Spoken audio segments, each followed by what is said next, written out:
Hello there everyone, welcome back to our channel. In today's video, you are gonna see how to know if someone blocked you on WhatsApp. So to do that, you have to head over to WhatsApp application first. Once in there, just head over to a conversation. Once in there, just you can check their last scene. If the last scene shows, then you know they haven't blocked you.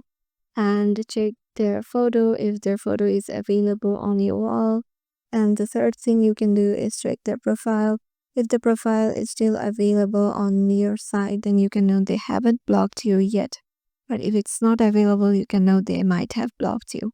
And try to send a message like on this, and if there is no double tick shown in here, just a single tick, you can know that they have blocked you in WhatsApp.